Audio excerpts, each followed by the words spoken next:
Changing this one small habit will have a significant effect on your levels of happiness, fulfillment, and overall contentment in life. Stick around, I can't wait to share it with you.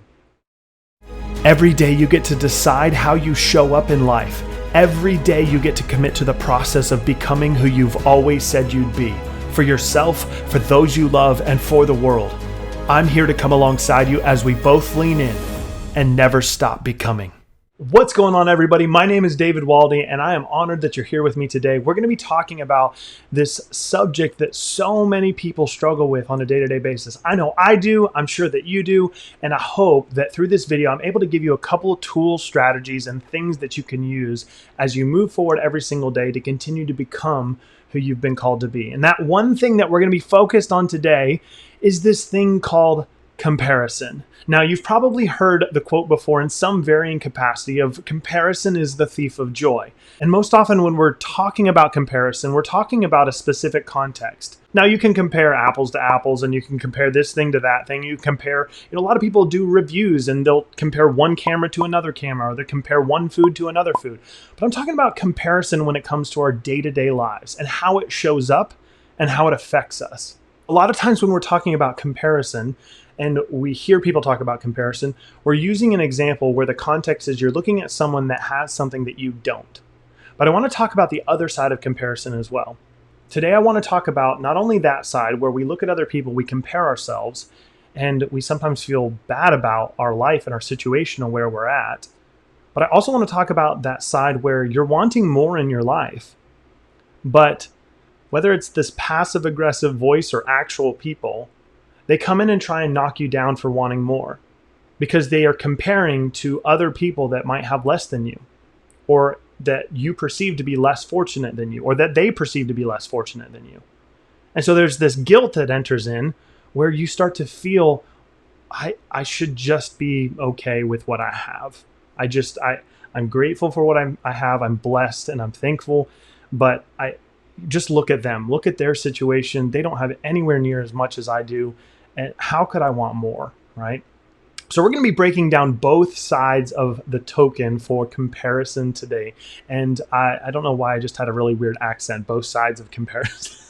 We're going to be breaking down, looking at two sides of the same coin is really what this is going to be today. Because comparison, it is the thief of joy. And too often we're using it in a specific context and we don't look at the other side. And I want to make sure you're not making this mistake because I have made this mistake so many times. And again, at the end of this video, I'm going to give you 3 practical takeaways that will help you if you feel like you struggle with this comparison habit. Is really what it is. It's a habit that we've gotten used to and that we just use most often subconsciously or unconsciously. We're doing it and not even thinking about it. And so hopefully these are some things that will help you see it in a little bit of a different light and things that you can start to implement in your life every single day so you can increase your level of happiness, fulfillment, peace, contentment, joy, whatever you want to call it. If you're wanting more out of life, hopefully you'll find this video helpful and useful. So let's start on the side of comparison where we're comparing to other people that have more than us. A lot of times we'll do this in situations where someone say they've got the perfect beach body, or they've got the perfect kids, or they've got the perfect house, or they've got the perfect car, or whatever it is in our mind's eye that we perceive to be something that is ideal relative to our existing situation. So a perfect example of this is, let's just say that you've got some friends that you meet, you're out and about, and they invite you over for dinner. Okay, so you and your spouse, you pack up the car, you drop the kids off at the babysitter's house or whatever, and you get to the house, and as you pull in the driveway, your jaws just drop. Because in front of you, there is everything that you've ever put on a Pinterest board, that you've drooled over watching on HDTV, that everything that you have said, this would be our dream home, you pull up into the driveway, walk through the front door, and meet your hosts. They're incredibly kind, gracious, welcoming, but throughout the entire evening, you're just looking in awe at everything around you, saying, oh my gosh, this is amazing. Well, what happens when we go home? Most often when we go home, that comparison starts to cycle through our heads, if not earlier. Sometimes it happens during the actual incident, but a lot of times it's on the tail end after we've seen something, after we've seen someone, or we've experienced something like walking into a gorgeous, beautiful home that you might say, oh my gosh, I want this. That comparison game starts to play through your head the moment you unlock your door and you walk straight through the front door and you look at your living room. You look at your apartment, you look at your house, you look at wherever you live, and you start to compare. And you start playing back through all those scenes in your head of what you just experienced in that home that was everything that you could have ever wanted in a home. And you start to feel bad. You start to feel negative. You start to feel all these different emotions start to come up. And a lot of times these emotions transition us into this negative spinning cycle where we're sucked downwards into guilt, into shame, into condemnation, into feeling all these different things. And like, well, if only I would have gone to school to study whatever. If only I would have taken that job. If only we would have moved to that opportunity. If only I would have married someone different. If only we wouldn't have had this many kids. If only I wouldn't have bought that car. If only I wouldn't have used the credit card. If only, if only, if only. And we go back through this list of, well, I should have done this, or if I would have known, I would have done this, or if I could have only done this, my situation would be different. And this comparison sucks the joy straight out of our lives. We do the same thing in very simple day-to-day activities where, you're taking your kids to the park or to daycare, and you see the kids there and you see the mom or the dad with their 2.5 kids, and they're perfectly well-mannered. They have, clean clothes on. They don't have a dirt smudge on them. They say, yes, ma'am, no, sir. And they're very polite, respectful. And then you look at your kids and they're gnawing on a tree. And you're like, what is going on? And then we get irritated at our kids, right? I mean, maybe I'm the only one, but I feel like most people, we end up doing this comparison dance where we're looking at other people in other situations and their kids, and or if summer's coming up, if you're going to go to the beach. I know for me, like I've been working really hard on my body, but it's not quite where I want it to be, and not quite where I want my beach body to be. I've got some work to do. I've been doing really good this week, though. Hope you have too. But when it comes to comparison, how do we feel when we're walking down the beach and we're looking at these people that have the perfect bodies? Well, man, oh my gosh, why am I not more disciplined? Why do I have to be so lazy? Why can't I get up and do my workout? Why can't I X, Y, and Z? Why do I have to? We get irritated at ourselves. We get frustrated. And we look down, and I don't know if you're like me, but I got a little donut ring around the middle. And I don't like it. And I'm working towards getting rid of it. But that comparison is not what I'm using to fuel or motivate me to take action, because it's not about them. When we can step into a place where we see what results are in other people's lives, whether it's in their body or in their family, in their marriage, in their business, in their home, and we can truly celebrate it and not slip into comparison, it allows this opportunity for us to open our lives to potential. Because I truly believe that when we feel that guilt or that shame or even envy, sometimes it can be envy, sometimes it can be anger, but like nobody needs that kind of car. Nobody needs that kind of house. Nobody needs that kind of body. Nobody needs what, and we start playing these things in our head, right? And a lot of times the peanut gallery comes alongside and our circle of people are like, yeah, that's right. And it's because you're living at a particular level in a certain area of your life and you see something and it caused this shift. It causes this shift inside of you. And when it comes to this comparison, that is where we derail our emotional state. That's where we start to slip into this negative cycle. We're beating ourselves up over and over and over again. And so I'd encourage you, rather than doing that, why wouldn't you try practicing like I'm doing? Try practicing looking at other people and just celebrating their success. That's awesome that you have that. That's amazing. I would love to have this type of house one day. This is on my vision board, my bucket list, whatever it is. This is something that I want to do. I want to accomplish as well. But you come at it from a place of alignment and wholeness rather than lack and scarcity. You come at it from this place where you say, yeah, I want to pursue that. I want to go after that. I want to have the beach body, not because I care about what other people think, but because that's what I want. And not because I'm comparing to these other people. It's because this is what I want for myself, because I want to become the best version of myself. And whether it's the house or your kids or the marriage or whatever it is, when that comparison thought comes, what if we took that as an opportunity to just be challenged and to say, let me take a step back. maybe life is happening for me. And this is a moment for me to become a little introspective and to think about my priorities and my habits and my daily disciplines and what I'm doing. And in no way, shape, or form am I going to feel guilt or shame or condemnation for the decisions of the past, but maybe this is an opportunity for me to start making new decisions. And you come into alignment and you live more authentically because you come to terms with why you want what you want in any given area. And it's not because of other people. You're the only person, and I'm the only person that gets to define what success looks like to us. So comparison, it will steal your joy on that front. Now let's look at the other side of comparison. Let's look at the other side of the coin, which I don't see many people talk about, but I feel like it's just as scary. It's just as damaging, and it's something that can steal your joy in just the very same way. It's just a different angle. So this other side of comparison, the other side of the coin, is where we do everything the exact same opposite way. Exact same opposite way? Yeah, exact opposite way. Not the same.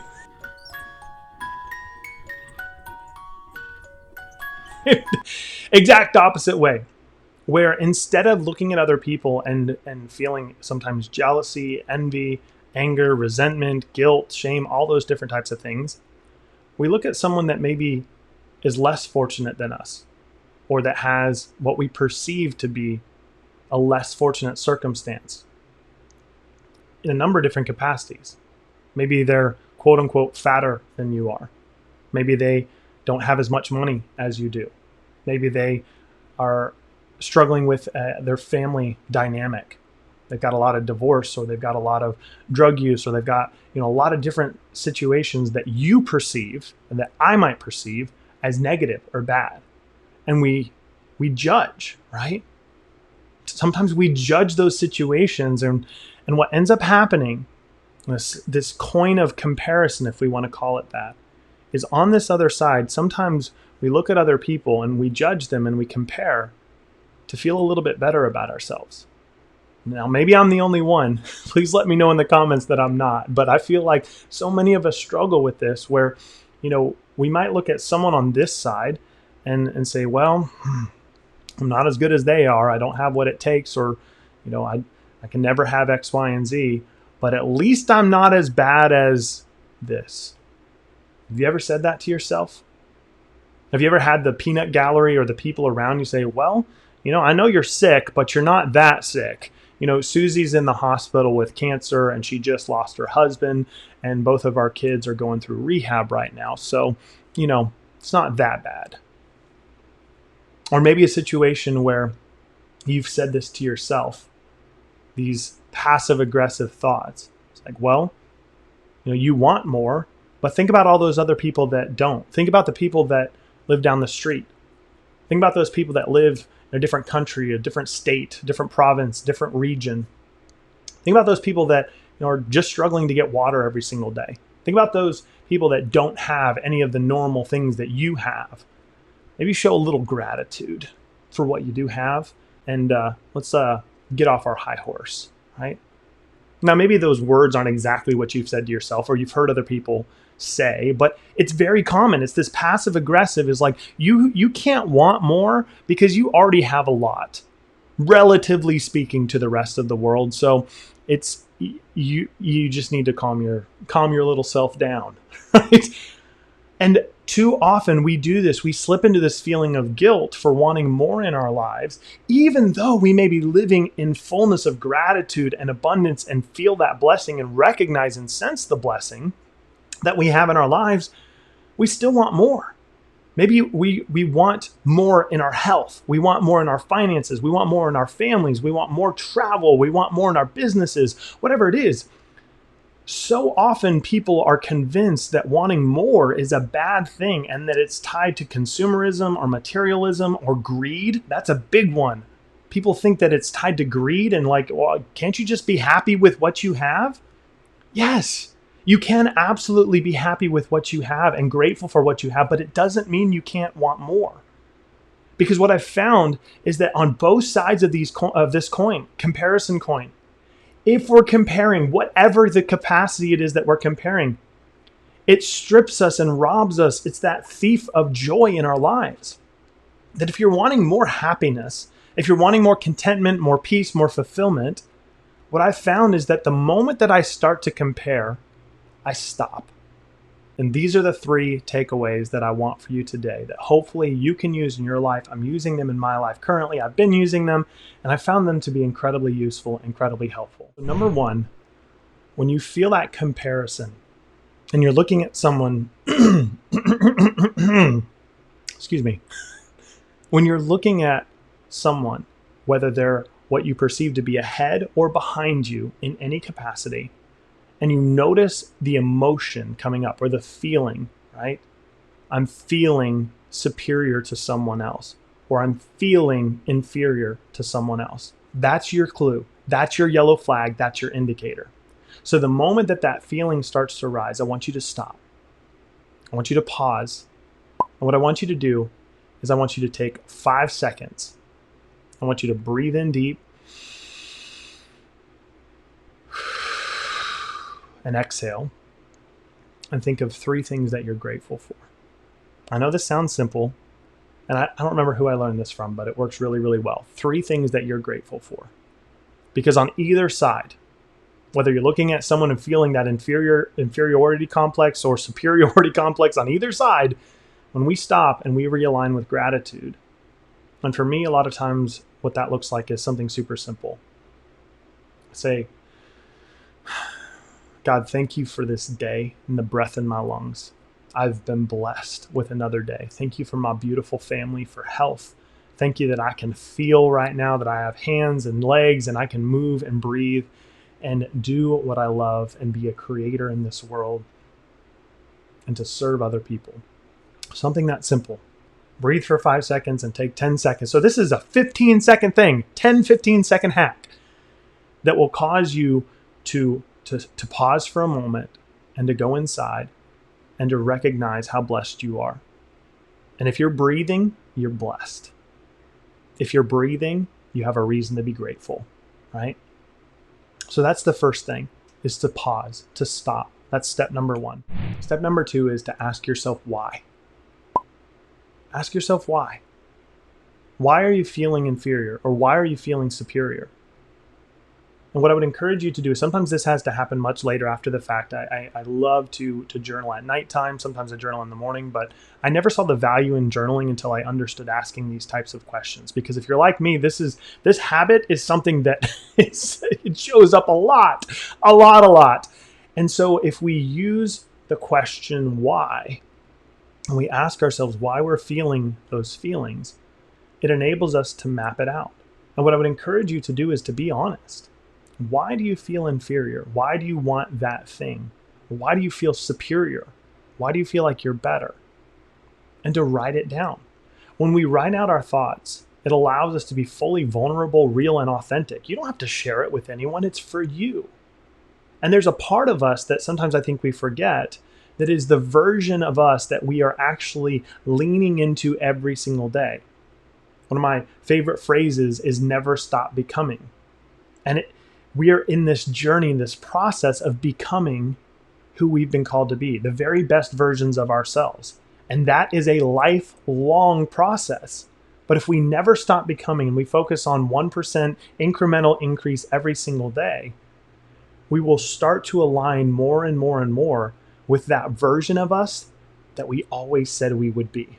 That version of us that we know is inside, that we really truly want to be, but because of our baggage, because of our background, because of our experiences, our pain, the betrayal, the stuff in life has created this version of us that shows up every single day that isn't really the truest form of who we are.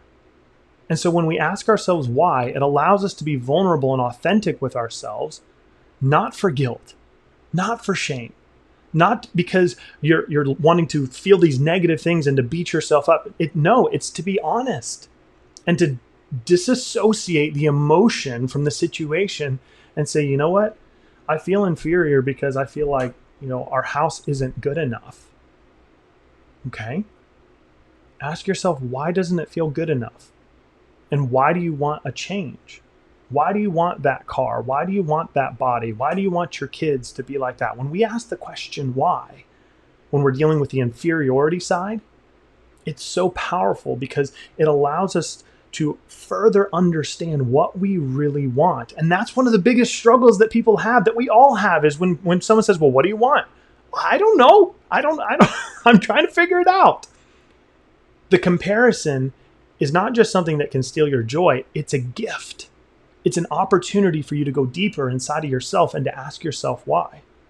And on the superiority side, when we're looking at other people and we're feeling that guilt for wanting more because we look at other people that maybe aren't as fortunate or have different situation, different circumstances, or what we perceive to be not as good as ours, ask yourself why. Why do you feel that? And why is that important to you? When we start to do this, it allows us the freedom to see ourselves and what we need to work on. When we write it down, we ask that question, why? It empowers us because now we can recognize the areas of our lives where we need to focus our attention to become more of who we've been called to be. Step number 3, this one is my favorite. It's actually 2 parts, so we'll call it 3A and 3B. 3A, very simple.